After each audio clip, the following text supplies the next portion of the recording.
Hello and welcome back to this episode of the Day Trading Bootcamp. In this episode, we're going to discuss the economic news. So we're going to want to start off by going to this website. It is totally free, called Forex Factory. Just type that in Google, search it up, and you should get something like this. We're then going to go to the right of the page where there's this green filter. Press on that, and once you pull that up, they should all be selected. They'll all be selected like this.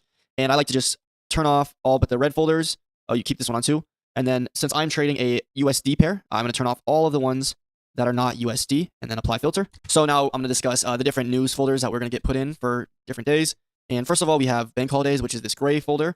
And I would just say to completely stay off the charts during bank holidays. There's not much volatility. And personally, there's just no reason to be on the charts during bank holidays. But the charts still will move, but just avoid it in my opinion. And then we have red folder news. These are pretty high impact and will move the markets a significant amount. This one is at 8:30 and it is unemployment claims. You definitely want to be aware of the time and also the name. But looking to the right, we have you can see the forecast, and this is what they predict that the price will be. And if the actual price is lower, then it will be bearish. It'll come out red. As you can see, these red ones, these were more. Okay, so in this case, more is less is bearish than the forecast. This is something you want to be aware of looking at the history. The history of the previous economic releases for that category.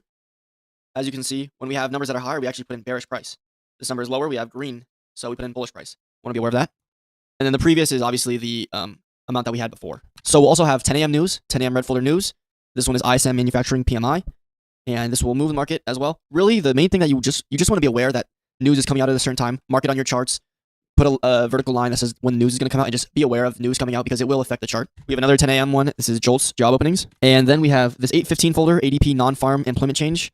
I think it used to be called NFP, non-farm payroll, but they changed it. And this one does affect the market pretty big. And this one, FOMC minutes. FOMC is a big news event, but FOMC meeting minutes doesn't really do much. I think they just talk about what the next FOMC meeting is going to be like, so it doesn't really affect the market at all. And then we also have PPI. And after PPI, we follow with CPI. CPI, usually it's CPI that affects the market more than PPI, but these are still big volatile days in the market. And here we have the actual FOMC press conference meeting, and here we really affect price, very, very volatile price. And usually on the actual day of FOMC, we'll like consolidate to build up liquidity for then FOMC to bring in volatility and sweep the liquidity that was put in.